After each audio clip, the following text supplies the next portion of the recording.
2장 1절로 12절과 디모데전서 1장 15절로 17절 말씀을 가지고 미쁘다 이 말이요 말씀으로 맞습니다. 우리 다시 한번 인사합니다. 옆 사람과 앞 사람과 인사하실 때 지난 한 주간 동안 평안하십니까? 인사합니다. 지난 한 주간 평안하십니까? 반갑습니까? 다시 한번 인사할까요? 미리 크리스마스. 네, 메리 크리스마스는 25일 날 우리가 할 겁니다. 미리 우리가 크리스마스를 축하하는 일단 축하 예배를 하나님께 드리고 있습니다. 제가 오늘 주보에 가장 귀한 선물이라는 제목으로 글을 하나 보는데 제가 잠깐 한번 읽어드리겠습니다. 권사님 함께서 당신의 손에 들어온 것을 당신이 드시지 못하시고 목사님께 드리라고 사모의 손에 맡겨 잘 받았습니다. 너무 고마운 마음을 사진 한 장에 담아보았습니다. 당신이 갖고 싶지 않아서가 아닙니다. 당신에게는 필요하지 않아서가 아닙니다. 그렇다고 당신이 많이 드셔보셨기 때문도 아닙니다. 너무 예쁘고 고급스럽고 좋아 보여서 목사에게 주시겠다고 가지고 오신 것입니다. 선물은 마음에서부터 시작이 됩니다. 자신이 가장 원하는 것을 주는 것이 진정한 의미의 선물입니다. 하나님은 아들 그리스도 예수와 함께 하고 싶은 생각이 없어서가 아니라 당신과는 분리해서 생각할 수 없는 존재였으나 당신에게서 떠나 세상에 보내신 것입니다. 그렇기에 인간에게 있어 예수가 가장 귀한 선물이 아닐 수 없습니다.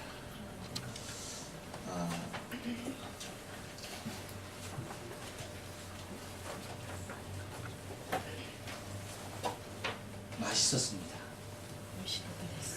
그리고 특별히 우리 일본에서는 포장의 문화가 아주 극치에 달하죠. 물건 하나 아주 작은 것이라지 얼마나 정성껏 포장해서 그것을 상품화하는지 정말 깜짝깜짝 놀랄 때가 한두 번이 많은 것을 바라게 됩니다. 아마 당신이 보시기에 너무나 좋으셨던 거죠.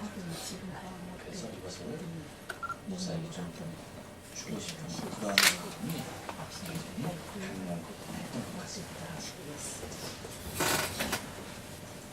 여러분, 2000년 전에 당대 최고의 학자였고 또한 최고의 복음 전도자였던 사도 바울이 최고의 찬사를 한 것이 있었습니다. 그것이 뭐냐면 오늘 본문 디모데전서 1장을 통해서 믿음의 아들 디모데에게 보낸 편지 속에 잘 나타나 있는 것을 알아보게 됩니다. 그것이 뭐냐면 미쁘다 이 말이요 라고 표현하면서, 다시 말하면 미쁘다 라고 하는 것은 다른 뜻이 아니죠. 진실되어서 가장 신뢰성이 있는 말이다 이 말입니다. 그러니까 미쁘다 이 말이요라고 하는 것은 이 세상의 그 어떠한 말보다 내가 지금 가장 내 중심에서 너에게 하고 싶은 말이 이 말이다 라고 하면서 하는 말이 미쁘다 이 말이요 라고 얘기하는 것입니다. 그렇다면 여러분, 이 세상에서 가장 진실되고 믿을 수 있는 말이 무엇인가 라고 하는 것입니다. 과연 무엇이 이 세상에서 가장 진실되고 가장 신뢰할 수 있는 말인가 라고 하는 것입니다. 여러분, 이 세상에 얼마나 많은 말이 있습니까? 얼마나 많은 이야기들이 있고 얼마나 많은 숱한 사연들이 있겠습니까? 하지만 당대의 최고의 학자였다 바울은 이렇게 분명하게 말합니다. 곧 밑본 그 말이 무슨 말이냐라고 할 때에 그것은 그리스도 예수께서 죄인을 구원하시려고 세상에 임하셨다는 말입니다. 수없이 많은 말들 중에 바울이 가장 우선적으로 추천하면서 이 말이야말로 세상에서 가장 기쁜, 우리가 가장 신뢰할 만하고 우리에게 가장 진실된 말이다 라고 하는 것이 하나님께서 예수 그리스도를 이 땅에 죄인의 구주로 오셨다라고 하는 이 말이었던 것입니다.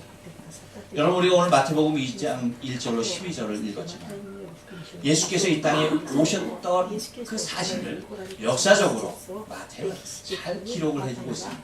그리고 이 땅에 육신의 몸을 입고 오신 예수 그리스도 아기 예수를 그를 경배하려고 달려왔던 사람들에 대한 기록 또한 잘 이야기해주고 있는 것을 바라보게 됩니다.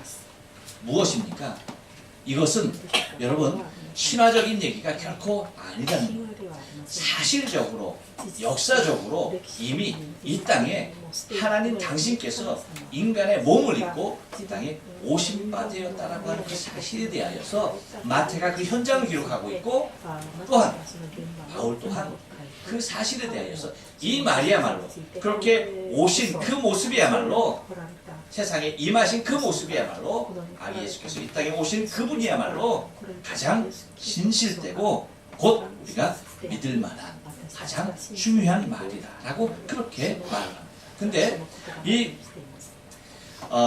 신실하고 가장 귀한 진실되고 믿음성이 있는 말을 과연 그 대상이 누구냐라고 할 때에 어떤 특정한 사람만이 그 말을 접하고 그 사람에게만 특정하게 진실되고 신뢰성을 주는 말이 아닌 것에 대해서 바울은 전제하고 있는데 뭐라고 얘기합니까?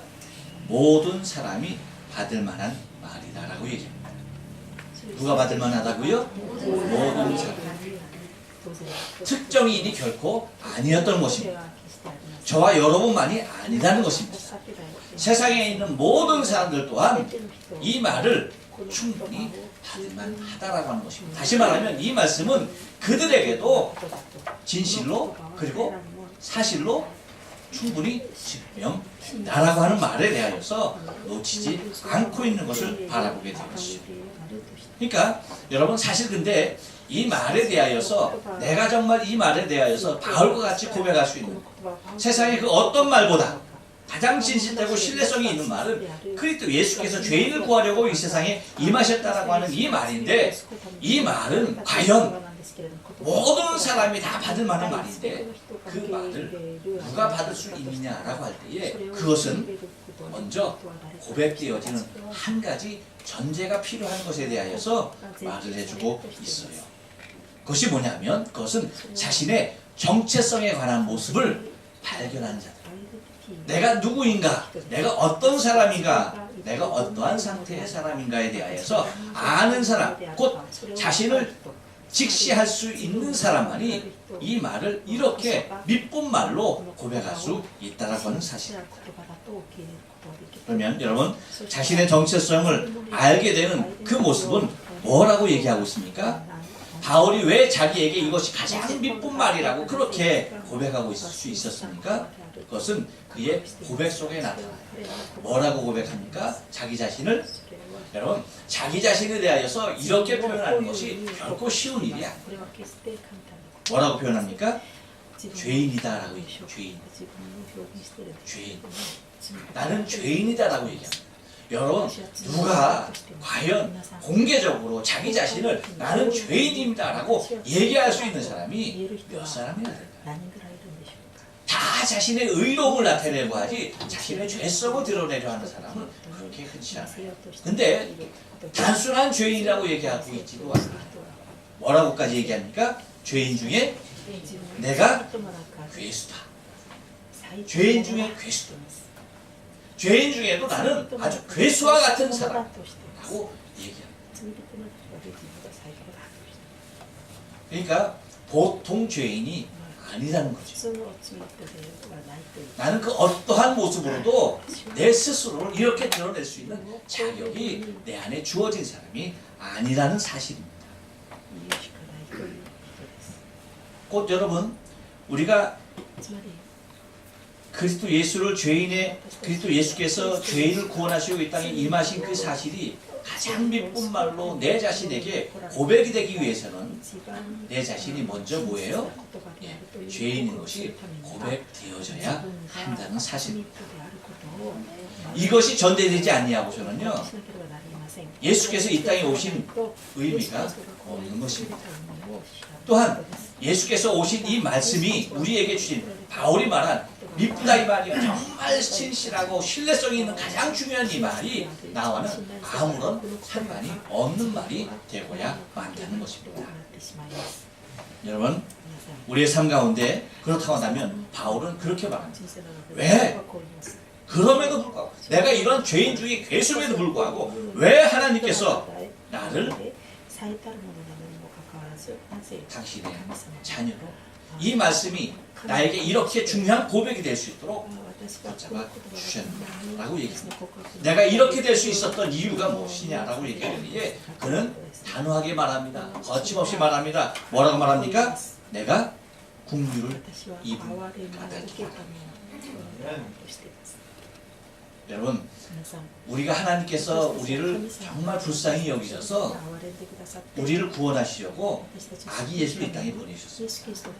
그분의 제 속의 죽으심으로 우리는 죄사함을 받고 하나님의 자녀, 저 천국의 주인이 되었습니다. 그런데 이것이 내 의로 인하여서 된 것이 결코 아니라는 것입니다.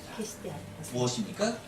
나는 하나님께 긍휼을 입은 자라는 사실입니다. 하나님께서 나를 불쌍히 여기신 것입니다. 그 이유 한 가지인 것입니다. 내가 옳아서가 아니고, 내가 잘나서가 아니고, 내가 많은 것을 가져서가 아니고요, 내가 많은 것을 알아서가 결코 오직 그분의 긍휼에 힘입은 까닭인 것입니다. 그런데 하나님께서 나를 긍휼히 여기신 그 까닭이 무엇이냐라고 할 때에 바울은 이렇게 고백하죠. 주를 믿어 영생 얻는 자들에게 본이 되게 하려 하십니다라고 얘기합니다. 이 얘기가 무슨 말이에요?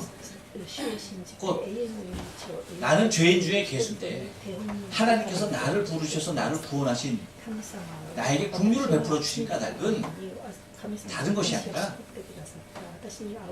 나를 통하여서 더 많은 주를 믿어서 영생을 얻게 될 그 사람들에게 본이 되게 하려고 하나님께서 내게 긍휼을 입어 주셔서 구원해 주셨다는 것입니다. 여러분, 하나님께서 왜 저와 여러분을 구원하셨습니까? 이 세상에 그렇게 많은 사람들이 있음에도 불구하고 왜 하필이면 저와 여러분입니까? 왜 저와 여러분을 하나님께서 우리를 긍휼히 여기셔서 우리를 택하시고 구원해 주셨습니까? 그 이유가 무엇입니까? 옆 사람에게 얘기해 줍니다. 당신 너무나 예쁘지만 예뻐서가 아니라 얘기해 줍니다. 결코 예뻐서가 아니라 당신은 성격이 너무 좋지만 당신의 성격 때문이 아닙니다. 여러분, 우리의 의로서 구원함을 입을 수 있는 사람은 결코 아무도 없습니다. 오히려 내 자신을 사실 그대로 바라보고 나는 죄인입니다라고 고백하는 그가 하나님의 긍휼을 얻을 수밖에 없는 존재입니다. 그런데 바울이 고백하는 것은 죄인 중에 괴수인 나를 하나님께서 긍휼히 여기셔서 구원하신 까닭이 있다. 그 이유가 있다. 그 이유가 뭐냐? 곧 주를 믿어서 구원함을, 영생함을 얻은 자들에게 나로 하여금 본보기 되게 하시려고 나를 구원하셨다고 하는 것입니다. 마찬가지예요, 여러분. 하나님께서 저와 여러분을 구원하신 까닭이 무엇입니까? 정말 제가 구원 얻을 수 있는 자격이 있습니까? 아니면 여러분이 구원 얻을 수 있는 자격이 있습니까? 아무도 없습니다. 바울이 나는 죄인 중에 괴수라고 고백했다고 한다면 우리는요, 괴수 중에 괴수인 것이다. 그럼에도 불구하고 우리를 구원하신 이유는 그런 것이 아닙니다. 다른 것이 아닙니다. 우리를 통하여서 또 다른 사람들을 구원하기 위한 하나님의 구원하신 본을 우리로 하여금 삼기 위하여서 그렇게 하셨다라고 하는 것입니다. 다시 말하면 또 다른 죄인들을 구속하기 위하여서, 구원하기 위하여서 나를 먼저 구원하신 바 되셨다라고 하는 사실을 우리가 잊어서는 안 됩니다. 그런데 여러분, 바울은 여기에 그치지 아니하고요, 나를 구속하신 그분이 과연 누구냐, 나를 이렇게 긍휼히 여기셔서 나를 내 죄 가운데서 건져내신 분이, 나를 많은 사람이 예수 믿고 구원되어져야 할 그 대상들에게 본을 보여서 나를 본보기 삼으신 그분이 누구냐 라고 할 때에 바울은 17절에서 그렇게 말합니다. 그분은 만세의 왕이라고 합니다. 만세의 왕. 그러니까 이 세상 태초로부터 지금 이 순간, 아니 마지막 세상이 종말하는 그날까지, 아니 영원한 세계 그 시간까지 뭡니까? 오직 왕 되신 분이다라고 하는 것입니다. 모든 세상에, 모든 세대에 걸쳐 오직 유일한 왕 되신 그분이 나를 구속하신 분이다라고 얘기합니다. 네, 여러분, 우리가 잘 알지만 이 세상의 왕은 변합니까? 안 변합니까? 변하죠. 왜요? 우리와 똑같은 사람이기 때문에, 죽기 때문에 그래요. 그 왕이 죽지 않으면 어떻게 될까요? 계속 왕으로 있겠죠. 근데 죽어. 근데 우리의 왕 대신 예수 그리스도는 만세의 왕이라고 했어요. 결코 죽음이 있습니까? 없습니까? 죽음이 없이 우리의, 나에게도 왕 되신 분뿐 아니라 나의 아버지에게도 왕 되신 분이고 나의 할아버지에게도 왕 되신 분이고 나의 아들에게도 왕 되신 분이고 나의 손자에게도 왕 되신 분이고 어떤 세대를 막론하고 모든 누구에게나 다 왕 되신 분이고 그렇게 고백을 합니다. 또 그 만세의 왕을 어떻게 표현하냐면 곧 이렇게 말합니다. 썩지 아니하시고, 그러니까 그러니까 썩어서 없어질 그 왕이 아니시고, 또한 우리의 눈에 가시적으로 보이시는 분도 아니라고 말을 합니다. 그러니까 눈에 보이지 아니하시는 분이라고 그렇게 말합니다. 여러분, 이 땅에 우상이 많은 까닭이 무엇일까요? 그것은 사람은요, 눈에 보이는 것을 쫓아가기 때문에, 눈에 보이는 현상에 매우 크게 치우치기 때문입니다. 그래서 사람 스스로의 손으로 만들어 놓은 것을 가지고 그것을 뭐라고 말합니까? 이것이 나에게 복 주신 신이라고 얘기합니다. 여러분, 인간이 이렇게 어리석어요. 어떻게 사람이 만들어 놓은 것을 가지고 그것이 신이라고 하면서 거기에다가 손을 빌어가면서 복 달라고 얘기할 수 있는지. 똑같은 인생이지만 참 어리석은 분, 아주 그냥 줄줄이 달고 사는 것이 우리 인생인 것을 바라봅니다. 그래서 여러분, 이 세상에는 신이 두 가지의 신이 있습니다. 딱 두 가지밖에 없습니다. 한번 따라 삽니다.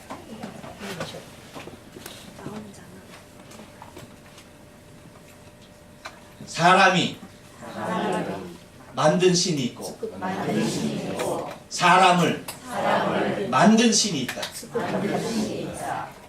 두 가지입니다. 사람이 만든 신이 있든지 아니면 사람을 만든 신이 있든지 둘 중에 하나입니다. 두 가지가 있는데 여러분, 참신이 어떤 신일까요? 사람이 만든 신이 참신일까요? 사람을 만드신 분이 참신일까요? 그렇죠. 사람을 만드신 분이 참신이죠. 어떻게 사람이 만든 신이 참신이 될 수가 있습니까? 그러므로 여러분, 우리 눈에 보이는 모든 것은 신이 될 수 있습니까? 없습니까? 없어요. 우리 눈에 보이는 그 어떤 것도 결코 신이 될 수가 없는 것입니다. 왜? 참신은, 우리 인간을 만드신 신은 눈에 보이지 아니하신 분이라고 그렇게 고백하고 있습니다. 그래서 눈에 보이지 아니하신. 그렇기 때문에 그분은 이 세상의 신들처럼, 우상들처럼 여기에도 있고 저기에도 있고 얼마든지 많은 신이 아니라 뭐라고 말합니까? 홀로 하나이신 하나님이다. 어떤 하나님이다?